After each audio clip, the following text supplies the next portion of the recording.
Was Fortnite Pacific Break good? Yeah, I think so. Was it fun? Not really. Chapter 7 is off to a very interesting start. Obviously, with a new chapter comes new gameplay changes, but this time around, they made significantly more changes than they normally do. And a lot of these changes are a choice. This is the most complicated I have ever felt about a Fortnite season, ever. So to say that my feelings are mixed would be an understatement. It's been so difficult for me to put my thoughts together on this season. Objectively speaking, Epic did everything right. They made an enticing new season to follow up the hype of 0 Hour, and put in a bunch of new gameplay elements to shake things up without drastically changing the game. Then they threw in several events and collabs to keep people invested, and then some story elements to keep people excited for the next season. Objectively, they did a good job, but subjectively, a lot of things just got in the way of me enjoying this season. Different gameplay elements that just didn't gel together well, and several minor issues that added up together into being bigger problems. Don't get the wrong idea, this is not a bad season, not by a long shot. There's a lot of really good stuff in here, but then what exactly caused me to not like it as much? Let's see. Let's look through everything that Fortnite Pacific Break had to offer. The good, the bad, and the mysterious eye in the sky. Maybe he's friendly. Now, we've been through this same song and dance a few times now, so I'll try to speed through the ground rules before we get into this. Number 1. This is an opinion piece. These are just my thoughts on the season, which will be different from yours in places. So feel free to disagree with me. I am not an authority on your opinion. You can think whatever you want. 2. I am a casual, zero-build keyboard and mouse player, so I will be analyzing the game from that perspective. I'm not going to be asking if the game is fair, I'm asking if the game was fun. Balance and competitive play are aspects I will be touching on, but they're not the sole factor I'll be looking at. And 3, I didn't play any Fortnite in December. I took a break from the game during this time, so any content that was exclusive during this, like Winterfest and stuff like that, I won't be mentioning because I never got to experience it. So sorry if I missed anything good. God forbid I play other video games from time to time. So with all that out of the way, it's time to pack your bags, because we're going to Hollywood, baby!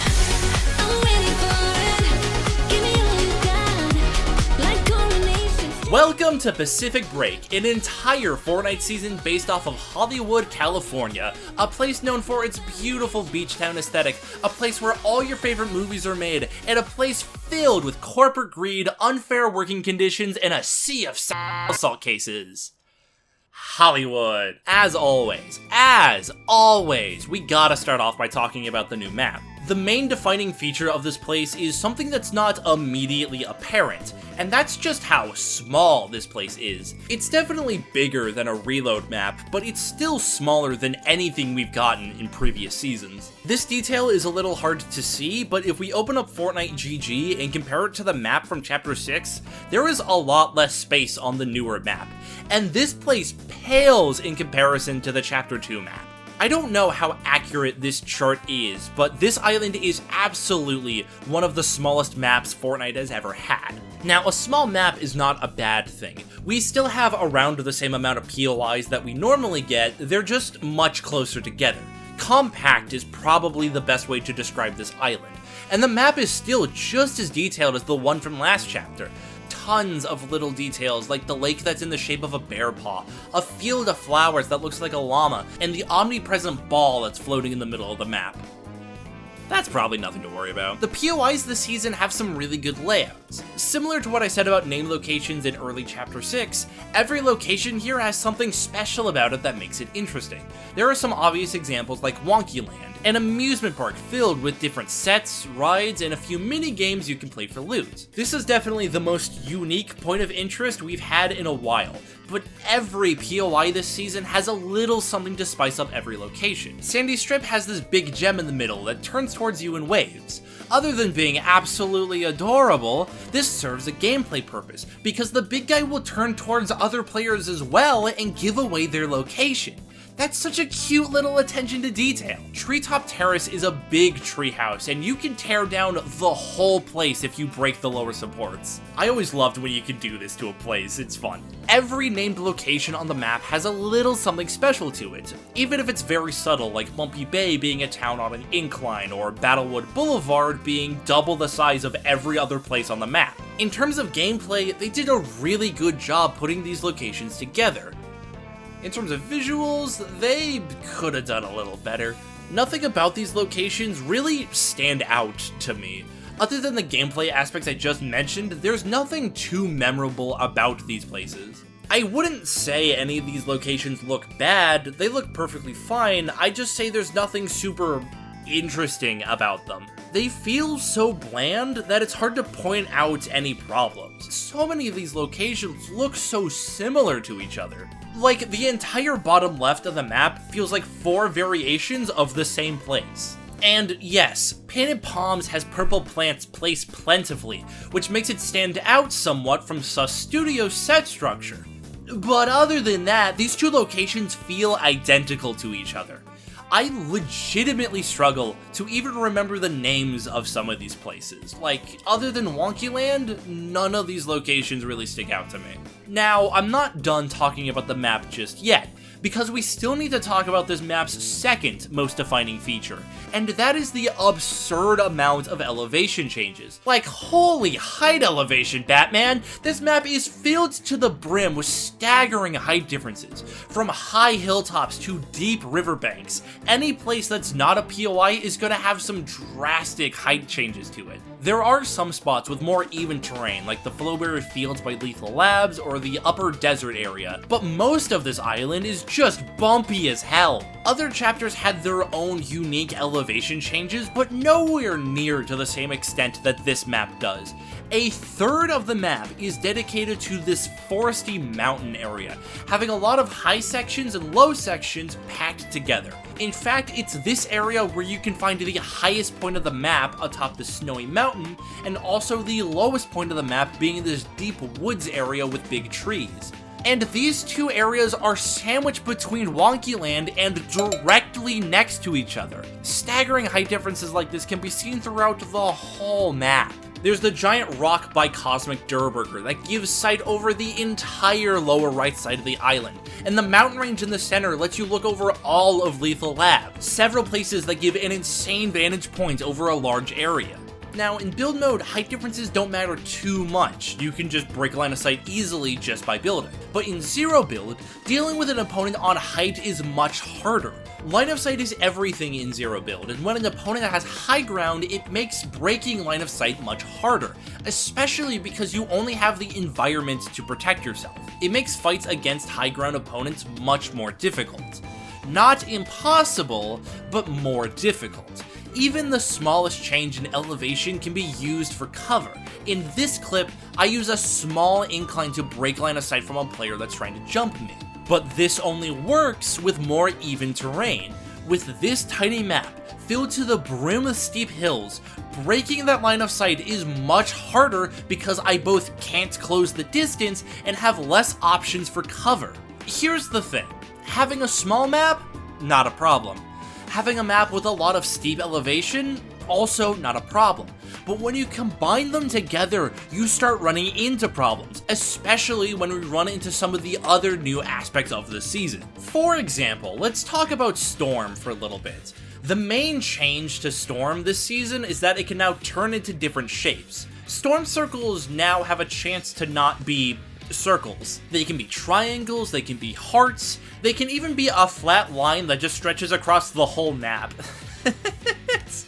I thought this was a meme the first time I saw it on Twitter, but no, Storm can actually just form like this, and it's very funny.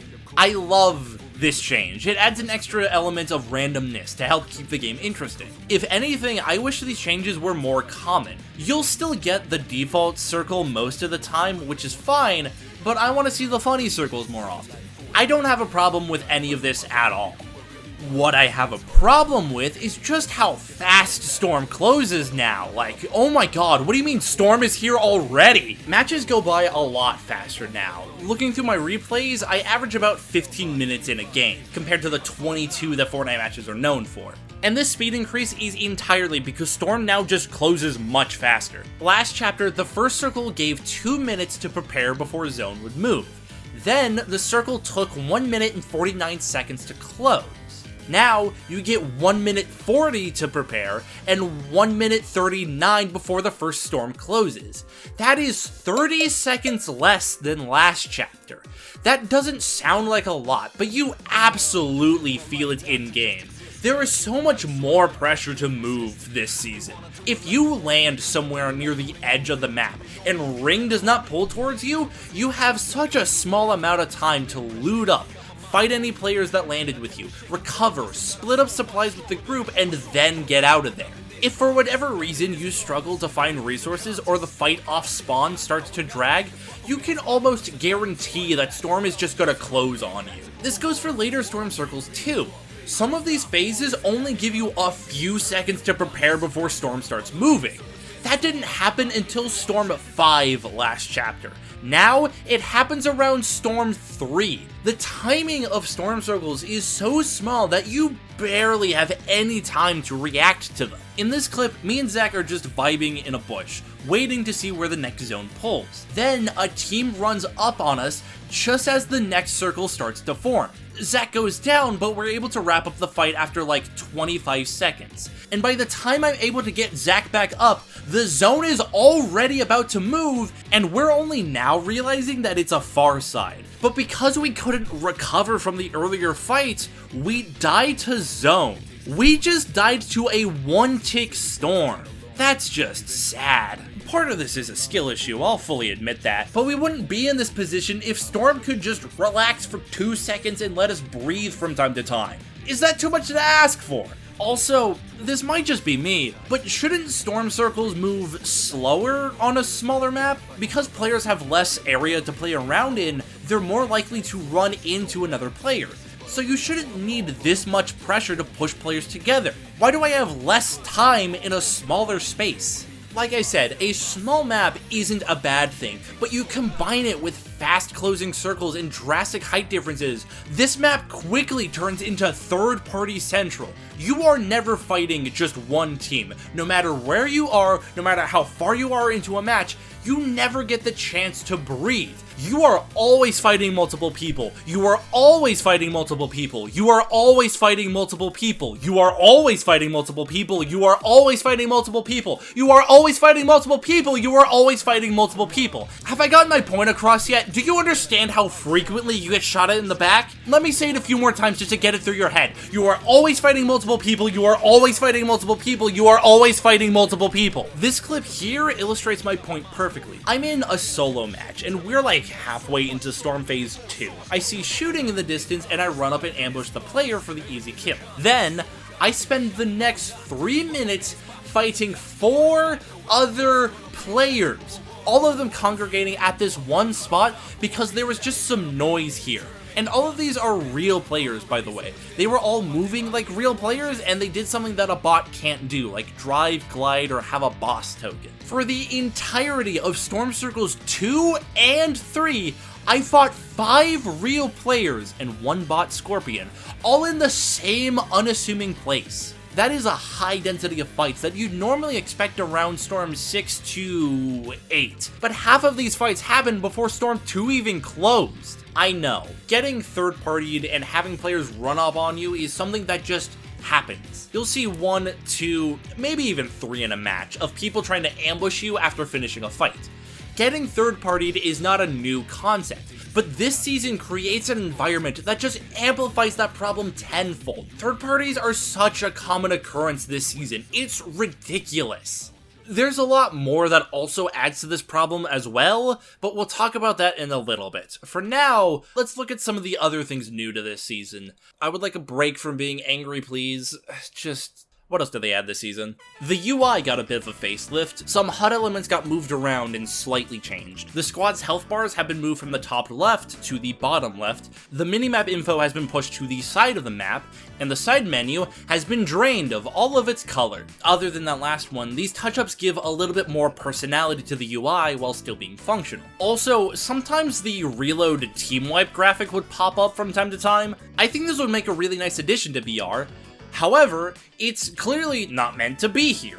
It doesn't always trigger after a team wipe, and sometimes it goes off after just downing another player. This might be a bug, but I really like it. Just fix these few issues and make it a mainstay in Battle Royale. Why not? I am a fan of these changes, but I do hate what they did to the sprint bar. Now it's just in the lower middle of the screen. That's awful. This is a very important piece of movement information, and it's not grouped up with anything else. And the bar is much smaller, like a little too small for me. But other than that, these menu changes are fine. They actually added another use for stamina. Now when you're down, you can roll around a little bit, not only giving more mobility to a down player, but it also gives you a better chance to try and crawl away from an enemy. I said a better chance to crawl away. Nothing in life is guaranteed. Along with this comes these new funny little rolling and falling animations, and these add a nice degree of humor into the game. Just seeing your character flop around is very funny. These animations are so cute. They're animations, not ragdolls. Ragdolls implies a degree of physics simulation to make the limbs move on their own. That's not what this is. These are preset animations that do the same movements in the same way every time. They are clearly animated by hand and have no degree of physics sim to them whatsoever. I know this is the equivalent of Grammar Police for 3D animation, but everyone has been calling these things ragdolls, and they're just not. They're just not. Whatever, I digress. Hey, we can drive reboot vans now. That's fun. Not only that, but you can also res a knocked player with the reboot vans. That's really cool and gives the knocked player more options. Getting downed in a chaotic fight, you'll have a chance to crawl away and be resed on your own without your team needing to pick you up. It's a very fun addition. If you're doing this, I do want to remind you that the back of the reboot van is very open. Then we have Rift Anomalies. These are fun. These are random effects that get applied during a match to help shake things up. They're like augments from Chapter 4, but everybody gets the same one. There is Hide and Seek, which allows everybody to turn invisible, Gold Rush, which gives everyone the Gold Rush effect, there's Hide and Seek, which allows everyone to turn invisible, Riftapalooza, which puts like 6 rifts on the map, Gold Rush, which gives everyone the Gold Rush effect, and Hide and Seek, which allows everyone to turn invisible. If you couldn't tell, there's not many of these. There's only like 8 possible anomalies, and 2 of these go off every match, so you'll be seeing the same few pop up over and over again. I like the concept of anomalies, and the ones we have are fine, but the charm wears off so quickly. Insert smooth transition into talking about the Battle Pass. The Battle Pass this season also got a UI facelift, having each character do a little flourish in the menu. It gives the character a chance to show off a little bit of personality, because they don't get to in the season's story, but regardless, that's cute. You can now also claim these characters in any order you want. If all you want in the pass is the cat skin, you can go straight there and claim that skin first. No, not that one, that's a lion, that's not a cat. I mean this. This is a cat skin. Her name is Cat Hollyway, so in a way, she's a cat skin, and you know what? That's good enough for me. Battle Pass changes are neat, the skins look good, and there's no auto-claim button, so I'm still a little angry. Let's lightly touch on this season's story. They put a lot of focus on storytelling this season. Most of that focus was only during the last month of the season, but you know what? Better late than never, I guess. The only Battle Pass character to get any amount of screen time is the Dark Voyager, who is collecting the 0-point shards. He also imprisoned the Order, who is an important character, I guess, and a new version of the Visitor is here, and that's really it for the story. It's mainly been set up for things that will happen later and fan service of characters returning. There's no actual development, like nothing really changes. It's mainly just characters showing up, saying they're important, and then they stand there for a while. I don't want to be a stick in the mud about this. I've seen a lot of people say that this season's story is actually really interesting in the context of all of Fortnite lore, but as someone who's walking into this movie halfway through, I'm a little confused. I'm fine with fan service and all, but like, could the characters do more than just stand there? Alright, enough beating around the bush. I know what you're all here for, so let's talk about the weapon rotation, starting with the Deadeye Assault Rifle. Everybody's favorite balanced weapon.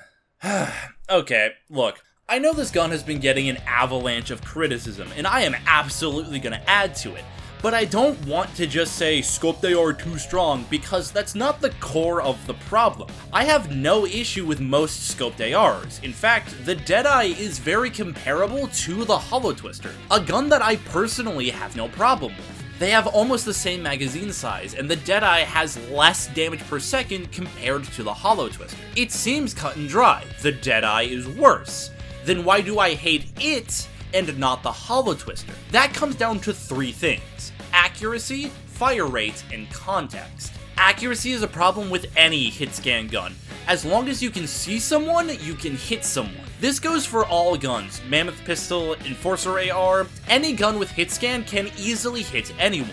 It's the reason people like hit-scan. It makes shooting easier. There are ways to help balance this, but none of them are perfect. If you have a hit-scan system, you are just going to get beamed. It comes with the territory. That got me too.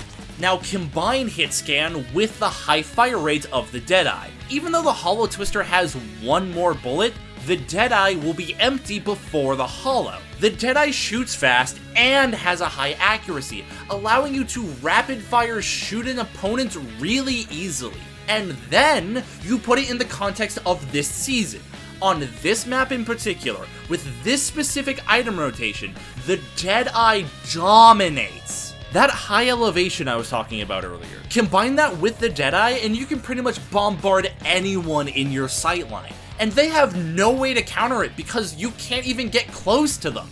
The only way to fight someone shooting you at a distance is basically to counter with your own Deadeye. Like, look at the other ARs you have to choose from. The Tactical Assault Rifle fires incredibly fast, but has a good amount of bloom and bullet spread. Incredible medium range, but not the best long range. Not to mention, no scope, making shooting at a distance harder. Then we have the Enforcer AR. Outside of ballistic, this gun's just not that good. It has high damage, but with a super slow fire rate. You can make it work, but only with more precise aim. In what world would you carry either of these two when the Deadeye can shoot and hit better than both of them? The problem with the Deadeye is the same problem with waterbending. When an item is this good, why would you ever carry anything else? The only reason you would is if you wanted to actively handicap yourself for the sake of variety. But don't worry guys, they added the MK. A gun with all the same problems as the Deadeye, but with more bullets and can shoot faster. It's like they saw the problem and thought it was the solution. The MK at least has an insane amount of recoil, making it harder to beam people, something that the Deadeye just doesn't do. There are more problems with the Deadeye, and there are also two other long-range options that I haven't mentioned yet, but I'll talk about those later. For now, let's look at everything else that this season has to offer. We got 3 shotguns, the Iron Pump, the Twin Hammer, and the Sovereign. In my Chapter 5 video, I said that the Sovereign was a good shotgun, but it just got outclassed by all the Marvel items that were in that season. And now that we have it in a more conventional Fortnite season, I can now confidently say that the Sovereign is once again outclassed by every other option. Like, it works, it's fine, I just like the other options more. The Iron Pump is definitely more of a build mode gun than a zero build one, but it can still do some good damage. If you have good close quarters aim, you can definitely make this thing work. Then we have the Twin Hammer. Oh, these things are so nice.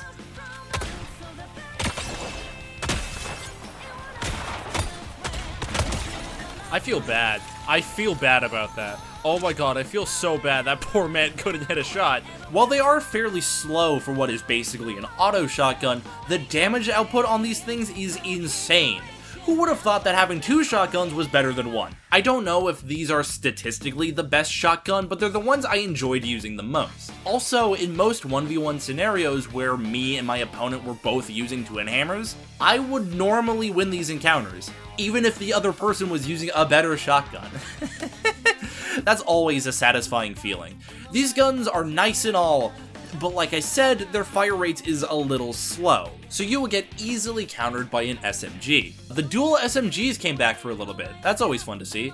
They eventually got replaced with the Flex SMG, which functioned about the same. A lot of bullets and a good spread, it just doesn't look as funny. Then the Hollow Rush is... that's just another ballistic gun. This is just the Hyper SMG with a different scope on it, and you expected me not to notice, but I noticed! I noticed! Anyways, just like in Ballistic, the Hollow Rush works perfectly fine being a more precise option over the Flex. That's pretty much everything in the core loot pool. Now, let's get into all the funky items.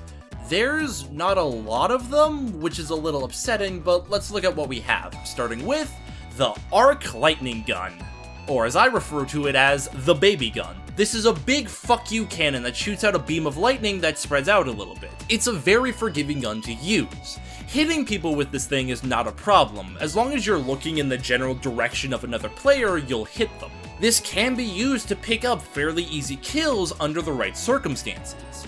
And the rest of the time, this gun is kinda bad. Its uses are very situational. Yes, it can damage players very easily, but it doesn't do a lot of damage. You have to be beaming the person directly to do the full 11 ticks of damage, and even then, that damage is kinda slow. You need to be shooting a person for a full 3 seconds to kill them using this thing, and you can tank that very easily. This is the reason I refer to this thing as the baby gun, because people don't seem to understand how it works. They know this thing can pick up free kills, but they don't know how, so they just kind of blindly fire this thing and hope that it works. If somebody opens a fight with the baby gun, they're basically announcing that they're a free kill. The only way that you're gonna die to the baby gun is if you were already at low health, or if you get incredibly unlucky.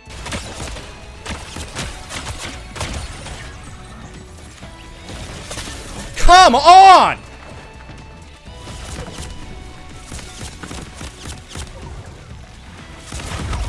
Let's look at some of the non-gun items this season. First off, we have the Self-Revive, a way to pick yourself up after you get downed.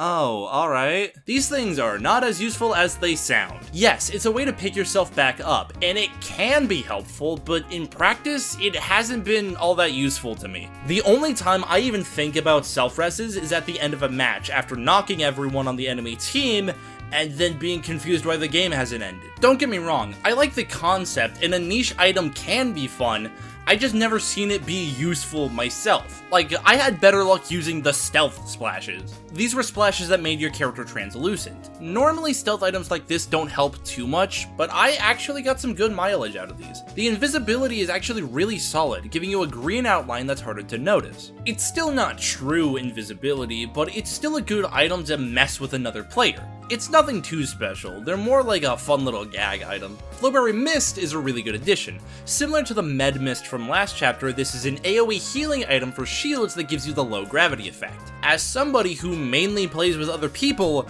group healing items is always nice to see. And the mist obscures you from view for a little bit, making it work as a temporary cover item. But as nice as these are, I wish we just had normal Flowberry Fizzes in rotation. The slow gravity effect would really help with traversal on this map, giving mobility items more verticality to them. But because the mist is a one-time use, just using it for a quick boost just feels a little wasteful. Thankfully, Fortnite did actually add fizzes to rotation during the last 3 weeks of a 3.5 month long season. You know what, they figured it out eventually, I'll give them that. Speaking of mobility items, the new one they added this season is the wingsuit. I don't like it. After a slow charge up, you get launched into the air and then start gliding. It's a good item for traversal, but that's about it.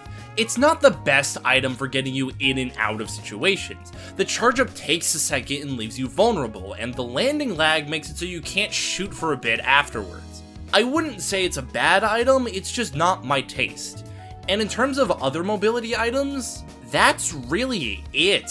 The only movement options this season are the wingsuit and shockwaves, maybe a launch pad if you find one. Crash pads did replace shockwaves for a time, but they basically functioned the same, and they're not super useful on this map. These items are good for a quick burst of movement, but with the terrain on this map having steep elevation changes, they're not the best for getting around. So your only options are an item that is only good for traversal, but not too helpful in a fight, or an item that's helpful in a fight, but not too good in traversal. Now that I've mentioned how little mobility there is this season, it's a good time to bring up those two other long-range weapons I was talking about earlier. The first one being the auto-lock assault rifle. Why would you add this when people have been complaining about high-accuracy guns all season? You then add in a gun that allows anyone to shoot anyone for free. Again, the main mobility this season is a glider, and getting shot out of the air by a Deadeye was already a common enough occurrence. Now anyone can shoot you out of the sky for free. Now with that being said, other than that one issue, I actually don't mind this gun that much. It's perfectly fine in every other aspect of BR. There is a warning when you're being logged onto, with your screen getting a vignette and this orange triangle that's above your head. The gun also only shoots in bursts, takes a long time to fully charge, and even when you hit somebody, it only does body shots. This thing's damage output is somehow worse than the baby gun. This gun would not be that big of a problem in almost any other season, but putting it in here with this little mobility, it can kind of get in the way at times. It's an interesting addition, but at the end of the day, the Deadeye is still a better option. There is only one gun in rotation that even comes close to beating the Deadeye, and that's the Vengeful Sniper. Oh, you know I was saving the best for last for this one. That's right, we got a sniper in the game again, and this one, it doesn't one-shot. Or, as I should say, it doesn't one-shot from full health. Another aspect I've not mentioned about this season is how resources are kind of limited. Finding basic healing items like shield pots and medkits are not super common. I think this is because they reworked how gold works and vending machines are now more important, but most players still don't really use them. So instead, this just causes players to not always be at full health. And if you're not always at full health, suddenly headshots one shot, and now I'm having fun again. This feels like the one saving grace of the season, because even though a lot of long-range fights are all about the Deadeye, there is at least one option that helps shake things up a little. While the lock-on rifle feels like it was just added without much thought, this sniper feels like it was added with a purpose, like they actually thought about how it would affect the loot pool. The context of a season matters a lot when it comes to a weapon. While the Falcon Sniper in Lawless felt somewhat underwhelming, the Vengeful Sniper manages to carry its own weight, even though they do roughly the same damage. Speaking of which, now that we've talked about every item in this season, I want to take the time to bring everything into context. It has been very difficult to put my thoughts together on this season because my issues with the season don't stem from individual problems. It's the reason I say this is a good season even though I've not really enjoyed it that much. I don't mind a small map. I don't mind fast storm circles. I don't mind low mobility seasons, and I don't mind high accuracy ARs. I don't have a problem with these aspects on an individual level. It's when these aspects start interacting with one another that we start to see problems. For example, they are clearly trying to make Fortnite more engaging. This season has a smaller, more compact map, faster storm circles to shorten playtime, and rift anomalies to keep you interested. They are clearly trying to make a fast-paced season, but then there are several elements that just go against this idea. The Deadeye being a highly accurate weapon means you can shoot people from miles away, incentivizing you to keep your distance from another player, and the drastic height elevations all over the map makes it harder to close that distance. There are countless instances where I just get pinned by another player comically far away, and there's next to nothing I can do about it. Think of places in previous seasons with steep elevation, like Canyon Crossing to Shogun Solitude. There is an extreme difference from the top of these locations to the bottom, but there are multiple ways to go up and down these places, like jump pads, zip lines. There's even a few pathways that you can just run up to Shoguns. The mountains and steep hills in Chapter 7, on the other hand, normally only have one way up on foot, and the few mobility items you have access to don't give the best vertical movement. Speaking of, low mobility makes it so you can't easily get out of a bad situation, but with everything pushing players together, you are almost always going to be in a bad situation. And the near constant moving zones makes it so you almost never have a second to stop and think. The low amount of resources makes recovering from a small mistake such a hassle, and you don't even get time to recover because another team is already pushing you just after you wrapped up the first fight. To me, the biggest problem this season is the lack of cohesion. Several gameplay elements that just rub up against each other instead of flowing together. Half of the season is trying to keep you engaged and throw a lot at you, while the other half is punishing you for doing too much. And I want to reiterate and make myself as clear as I can. None of these elements, on an individual level, are bad. I don't mind them trying to shake things up. In fact, some of these changes I really enjoyed. Lower mobility stops you from blindly pushing in, forcing you to think more creatively on how to use the items you have, like throwables. One of the first kills I got with the sniper was like this. I downed someone, but I couldn't push in to finish the kill. However, I had cluster clingers, which then allowed me to finish them off. Another moment that sticks out in my mind is when somebody threw down a bunker for the sole purpose of just breaking line of sight while they ran away in the open. In any other season, this would have done next to nothing, but here it was actually kind of a smart move. Weird and bizarre new strategies can only come out of changes like this, but when you change too much, you start to lose track of why you're even making the changes in the first place. I am fine if they want to make Fortnite more fast-paced, but a lack of mobility, limited resources, and highly precise guns go against that idea. I am fine if they want to make Fortnite more slow and methodical, having strategy play a bigger role, but having fast-moving circles on an already small island pushing players together just doesn't create that environment. This is what I mean when I say that these are not bad gameplay aspects individually. It's only when these elements start to clash with each other that we start to see problems, and they clash a good amount. And another thing about this loophole I feel I need to point out is just the lack of goofy items. Like, where's the bullshit? Come on! Fortnite is known for having crazy cartoonish items in rotation, and this season only had, like, the baby gun, and that was really it. Maybe the wingsuit, but that doesn't carry the same weight as other things like the shockwave hammer or the rocket drill. I have always believed that Fortnite is at its best with a high amount of goofy items, so it shouldn't come as a surprise when a season with almost no goofy items turns out to be a season I don't like that much. Thank God for South Park, K-pop Demon Hunters, and Bad Bunny, because they were the only people keeping me invested into the season at this point. These items were not always in the loot pool, and they were eventually removed, but they still played a big part in the season. Fortnite had a full month-long collaboration with South Park.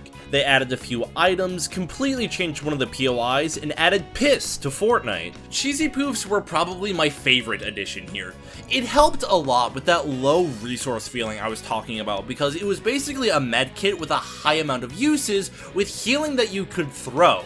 You can also throw poofs at enemies that would hit them for a clean 10 damage. That's good. Kenny tokens replaced self-revives and rifted you into the sky after you died, just like in Reload. These were much more forgiving because while self-reses were easy to counter, these would fully get you out of a situation at the cost of your items, which was a good play to make sometimes. There were multiple instances where we would get screwed over by Storm or get caught in a bad spot, but Kenny tokens would let us reposition and would allow us to win a few games that we really shouldn't have. Lastly, there was the Stick of Truth, the only South Park reference I understood. The stick would let you decide the exact location of where Storm would close. Once placed, Storm would immediately go to Final Circle and slowly start closing in where the stick was placed. This would lead to a chaotic mess of a Final Circle, or the most bullshit final circle imaginable. The enjoyment of this item entirely came down to who picked it up and where it was placed. Most of the time, it would be some random person that didn't have an optimal spot, so they would just place it down wherever. Those games were really fun. But when it was some dickwad tryhard that got a hold of this thing, those games were not fun. Thankfully, the stick spawn was completely random, so anyone had a chance to grab it. I know a lot of people complained about this item being too rare, but personally, I was fine with that. It's a neat item, but the less I saw of it, the better.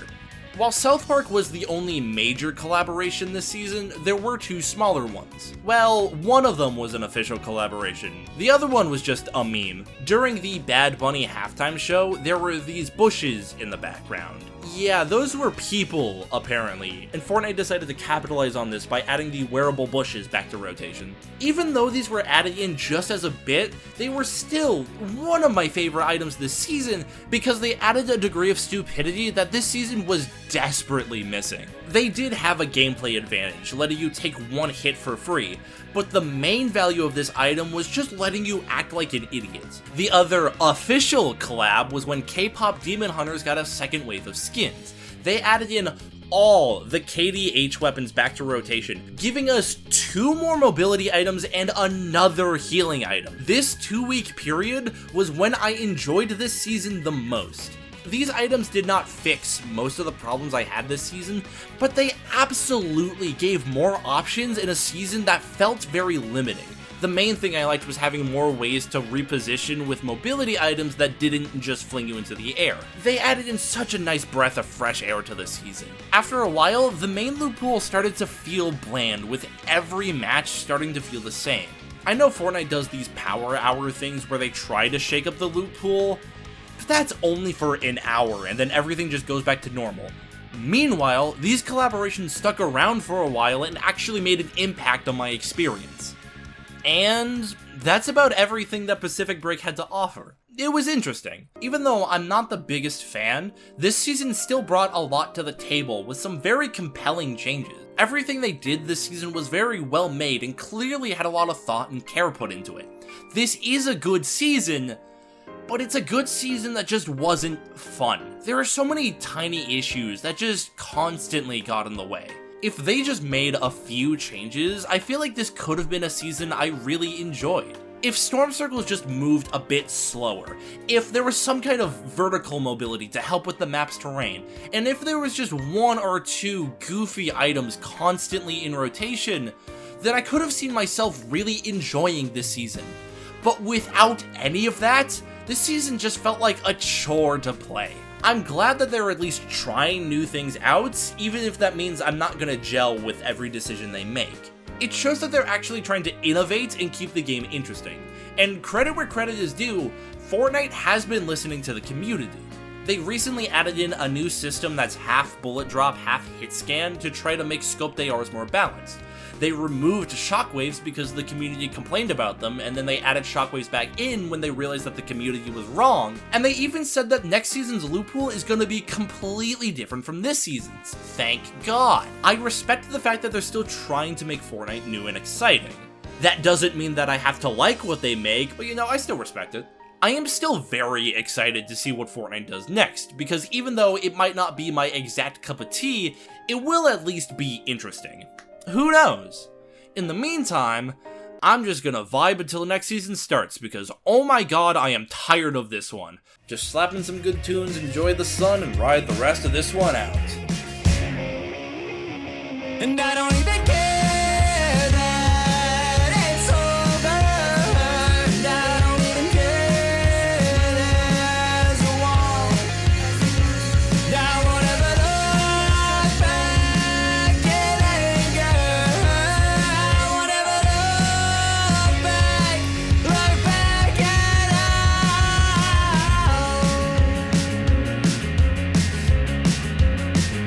It's coming to a close.